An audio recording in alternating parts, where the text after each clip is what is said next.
అందరికీ నమస్కారం.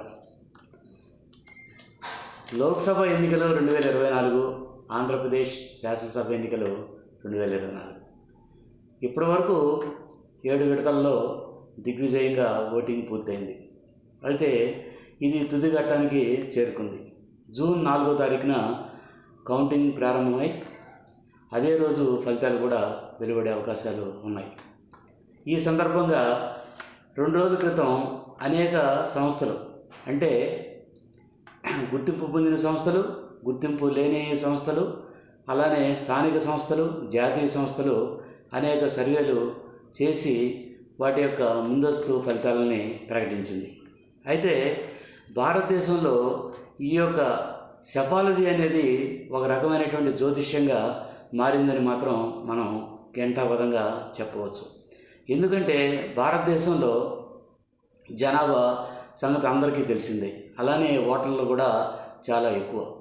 అయితే భారతదేశం మొత్తంలో లోక్సభ సీట్లు 523, అలానే ఆంధ్రప్రదేశ్లో శాసనసభ సీట్లు 175. అయితే ఒక్కొక్క పార్లమెంట్ నియోజకవర్గంలో 7 అసెంబ్లీ సెగ్మెంట్లు ఉంటాయి. అలానే ఒక్కొక్క అసెంబ్లీ సెగ్మెంట్లో కొన్ని పోలింగ్ బూత్లు ఉంటాయి. అట్లనే పోలింగ్ బూత్కి మినిమం 1000 నుంచి 1500 వరకు ఈ యొక్క ఓటర్లు ఉంటారు. అయితే వీరందరూ ఓట్లు గతంలో 7 విడతలుగా వాళ్ళ యొక్క ఓటుని వినియోగించుకున్నారు. అయితే ఈ సర్వే సంస్థలు ఏ విధంగా సర్వే చేసాయనేది రహస్యంగా ఉంది. ఎందుకంటే ఓటేసిన వ్యక్తి బయటకు వచ్చిన తర్వాత తను దేనికి ఓటేసాడు అనేది అభిప్రాయాన్ని సేకరించాల్సి ఉంది. అయితే IVRS పద్ధతిలోనూ అలానే కొంతమందిని వ్యక్తిగతంగా కలిసి అభిప్రాయాలను తెలుసుకున్నారు. అయితే ఒకే కుటుంబ సభ్యులు 4-5 ఓట్లుంటే ఎవరికి ఓటేశారనే విషయమే రహస్యంగా ఉంటున్నప్పుడు వీరికి బహిరంగంగా ఓటు పలాని పార్టీకి లేదా పలాని అభ్యర్థికి వేసామని చెప్పడం అనేది చాలా అరుదుగా జరుగుతుంది. అంతేగాని ఎక్కువ మంది చెప్పడానికి ఇష్టపడరు. అయితే ఈ నేపథ్యంలో కొన్ని శాస్త్రీయమైనటువంటి అంశాలని మనం పరిశీలిస్తే కొన్ని ఆశ్చర్యకరమైన విషయాలు మనకి తెలుస్తాయి. ఎందుకంటే కోట్లాది మంది ఓటర్లని వారిలో ఎంతమందిని శాంపిల్గా తీసుకున్నారు, పోలింగ్ బూత్ వాళ్ళు తీసుకున్నటువంటి శాంపిల్స్ కనుక మనం పరిశీలిస్తే సామాజిక పరమైనటువంటి, అంటే ST, SC, BC, minorities, women, అలానే వికలాంగులు, వయోవృద్ధులు, అలానే ఉద్యోగస్తులు, ఇలా సమాజంలో రకరకాలైనటువంటి ఓటర్లు ఉన్నారు. వీరందరిలో ఎంతమందిని వీరు కేటగరైజ్ చేసి సర్వే చేశారనేది ముందు తెలియాల్సి ఉంది. అయితే వీరు ఏదో సాధారణంగా నలుగురు మాట్లాడుకున్నట్టు మాట్లాడుకొని ఏదో ఒక రాజకీయ పార్టీకి ఎఫిలియేట్ అయ్యి వీరు సర్వే సంస్థలని ఈ యొక్క ముందస్తు ఫలితాలని ప్రకటించాయని నిస్సందేహంగా మనం చెప్పచ్చు. కారణం ఏంటంటే భారతదేశంలో ఈ ఓటర్ల యొక్క నాడిని పట్టుకోవటం అనేది ఒక సెఫాలజీలో ఒక చాలా క్లిష్టమైనటువంటి అంశం. ఎందుకంటే ఇప్పుడు ఇటీవల నూతన పోకళ్ళు కూడా ఈ యొక్క ముందస్తు ఫలితాలని ప్రకటించే ఏర్పాట్లు జరిగాయి. ఏంటంటే అవి జ్యోతిష్యం. ఈ జ్యోతిష్యం అభ్యర్థుల యొక్క రాశి ఫలాలు, జాతక ఫలాలు, అలానే వారు నామినేషన్ వేసేదాన్ని బట్టి రకరకాలైనటువంటి అశాస్త్రీయమైనటువంటి అంశాలతోటి వాళ్ళు గెలుస్తారా లేకపోతే ఓడిపోతారా, లేదా వాళ్ళు ఎన్ని సంవత్సరాలు ఎమ్మెల్యేగా, ఎంపీగా, లేకపోతే ముఖ్యమంత్రిగా పనిచేస్తారనేది వీరు ముందస్తుగా చెప్పడం అనేది చాలా ఆశ్చర్యం కలిగిస్తుంటుంది. ఎందుకంటే ప్రజలు ఓట్లు వేయకపోతే వాళ్ళు గెలిచే పరిస్థితి లేదు. అయినప్పుడు వారు జాతక చక్రం ప్రకారం వీళ్ళు గెలుస్తారు, అధికారంలోకి వస్తారని చెప్పడం అనేది ఒక రకమైనటువంటి అశాస్త్రీయమైనటువంటి అంశం. అలానే ఈ సర్వే సంస్థలు కూడా వీరు శాంపిలింగ్ ఏ విధంగా చేశారు, IVRS కింద చేశారా, వ్యక్తిగతంగా మాట్లాడి చేశారా, ఒక అసెంబ్లీ నియోజకవర్గంలో ఎన్ని బూతుల్లో ఎంతమందిని వీరు కలిసి అభిప్రాయ సేకరణ చేశారు అనే విషయాన్ని కూడా వీరు స్పష్టంగా చెప్పలేకపోతున్నారు.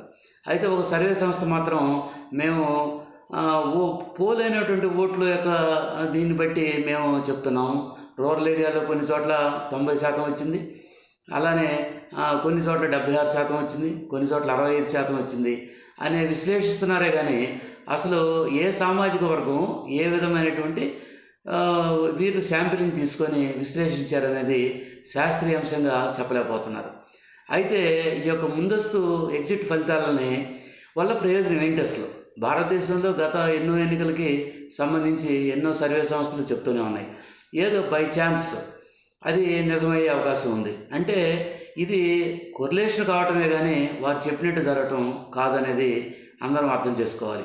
అయితే పలానా పార్టీ గెలుస్తుంది లేదా పలాని యొక్క వారు గెలుస్తారనే అంశాలతోటి చాలామంది అమాయక ప్రజలు బెట్టింగ్లు పెట్టి డబ్బుల్ని, వాళ్ళకు ఉన్నటువంటి ఆస్తుల్ని, పొలాల్ని కూడా తాకట్లు పెట్టి ఈ విధమైనటువంటి పందాలు కాస్తూ ఉన్నారు. ఇది ఒక రకంగా చూస్తే మంచి చేయబోయి చెడు చేసే అవకాశం కూడా ఉంది.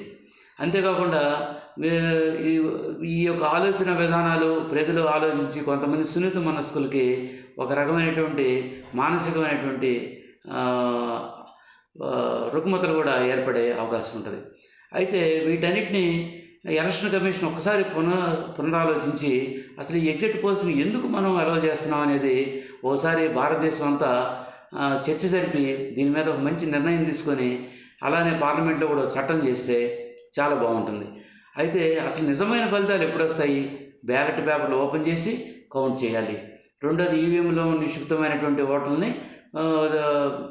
బహిరంగపరిచి ఓటింగ్ చేస్తే ఓటింగ్ని కనుక లెక్క పెడితే అప్పుడు సరైన ఫలితం ఎవరికి ఎన్ని ఓట్లు వచ్చాయి, ఎవరు విజేతలు ఎవరు పరాజితులు అనేది తెలుస్తుంది. కాబట్టి దయచేసి నా యొక్క అభిప్రాయం ఏంటంటే ఎగ్జిట్ పోల్స్ మీద మరింతగా భారతదేశంలో చర్చలు జరిపి దీన్ని నిషేధించాలి. శాస్త్రీయమైనటువంటి ఎగ్జిట్ పోల్స్ను మాత్రమే ప్రజలకు తెలియజేయాలా అనే విషయం మీద ఒక స్పష్టమైనటువంటి గైడ్లైన్స్ కనుక తయారు చేసి పార్లమెంట్ ఎనాక్ట్ కానీ చేస్తే అందరికీ సౌకర్యంగా ఉంటుంది. కాబట్టి దయచేసి అందరూ చాలా ఎక్సైట్మెంట్ లేకుండా రేపు అంటే జూన్ 4వ తారీఖున ఈ ఓటింగ్ జరుగుతుంది. ఈ ఓటింగు లెక్కబెట్టే విధానంలో ఎవరు ఎగ్జైట్ కావద్దు. ఎందుకంటే అవి ఫలితాలు రౌండ్ల వారి జరుగుతూ ఉంటాయి. చివరికి 25 రౌండ్లు అయితే కొంతమంది అభ్యర్థుల్ని ప్రకటిస్తారు. కాబట్టి ఎలక్షన్ కమిషన్ ఈ విషయంలో చాలా స్పష్టంగా ఉంది. కాబట్టి అందరూ ఆ యొక్క సమాచారాన్ని తెలుసుకొని ఎవరు విజేతలు అవుతారు అనేది శాస్త్రీయంగా తెలుసుకొని ఉండటం చాలా ఉత్తమమైనటువంటి విషయంగా నేను భావిస్తున్నాను. కాబట్టి ఈ ఎగ్జిట్ పోల్స్ మీద ఒక జ్యోతిష్యం మీద కానీ లేకపోతే శాంపిల్ సర్వేల మీద కానీ వీటన్నిటి మీద కూడా సమగ్రమైనటువంటి చర్చ జరగాలనేది నా ఉద్దేశం. ఈ యొక్క వీడియోని తిలకించిన వాళ్ళందరి అభిప్రాయాలని కామెంట్ బాక్స్లో తెలియజేయండి.